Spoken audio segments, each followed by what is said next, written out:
My friends, I will not lie. The odds are stacked against us. The fight against the monsters we face will be harrowing. But do not lose hope, for with our bonds forged in friendship, we will succeed.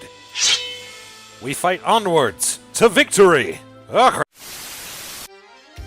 Yeah, that could have gone better. Probably should have stuck to playing the game. To be honest, I enjoyed this game. So much so that I even got interested in the other series that are tied into it. I mean, Fire Emblem Warriors isn't the longest game, it's not the most complex, and it's definitely not the most extravagant. But it incorporated enough of the series where you could appreciate even some of the smaller details that they put into it. The use of the game's strength and weakness-based mechanics involving the weapons and different characters you have to fight. Gaining Master Seals in order to give a major upgrade to your favorite characters. It has a companionship system that increases bonds, gives items, and cohesion in combat.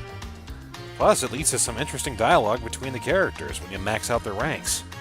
The game has you following the two main characters known as Prince Rowan and Princess Liana.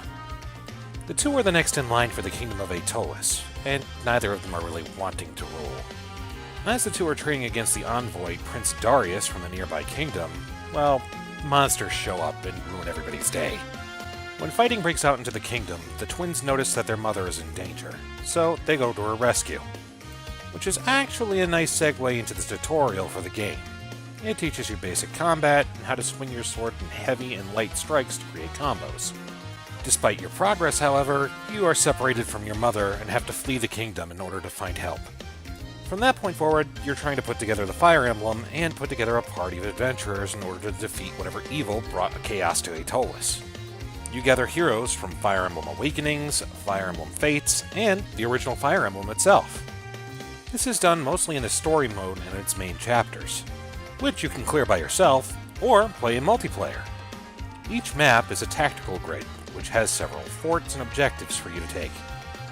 Before the start of each battle, you're allowed to arrange both playable and supporting characters across the map and tell them to attack different targets. This allows you to fight enemies which you may be stronger or have an advantage against, while trying to avoid those that might kill you outright. Here's a helpful hint. Don't send a Pegasus Knight into a group of archers. You won't get them back. While in battle, you can also switch between different heroes on the field. You also have to be aware of what's going on the map. If Rowan or Liana die, you lose. If a character you're supposed to protect dies, you lose. If you lose your main fort, you lose. You can heal your characters using vulneries and other mixtures that you find in combat. You're also capable of healing other members of the parties with characters that are capable of using staves. It's also suggested that you pair up with free members of your party. While at times this may mean you have less characters to select from, it allows them to defend you from attacks. You can also pair up for devastating attacks against enemies. Powerful attacks such as this are usually triggered solo or with your partner using the Warrior gauge. You can also use the Awakenings gauge when it fills. While this bar drains, you ignore the strengths and defense of your enemies, allowing you to carve through them much faster. When the bar drains, you also do a special attack. At the end of combat, you end up getting rewards such as gold, experience for the MVP. This is generally the character that you use the most in combat. As you can see, I like to use Marth. Then, the game gives you gear and items based on your ranking and the amount of enemies you defeated in combat. These items are generally used to level up the characters you like to use the most.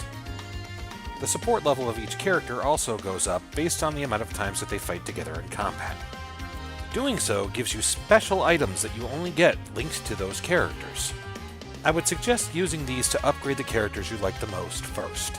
Without giving the story away, I would also suggest that you explore History Mode.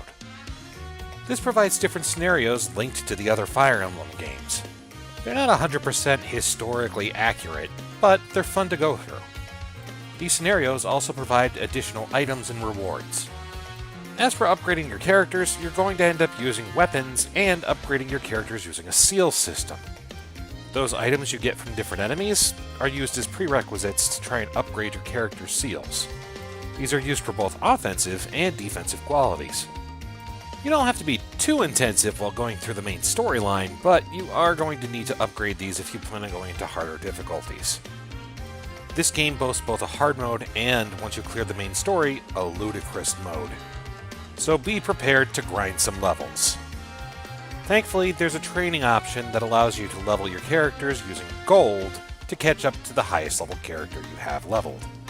While this greatly reduces the amount of time you have to grind other characters, it still spends a lot of gold in order to do so. You can also upgrade weapons and equipment with various effects and blessings. You can take the blessings off of unwanted weapons and put them onto the ones you're using. Or you can just sell the weapons outright. You usually get a lot of duplicates, and this is a good way to make money in the game. As for the rest of the game, there is DLC that exists, and it's completely optional. If you're interested in other characters that aren't included in the main scenario, I would encourage you to pick this up. If you're interested in an action-filled, tactical game, this might be the game for you. The only downsides to this game is that it's split-screen multiplayer. It doesn't have any online options. And the game obviously gets a bit grindy, so it's best played in small bursts. What do you guys think? Let me know in the comments below. And as always, thanks for staying a while to listen.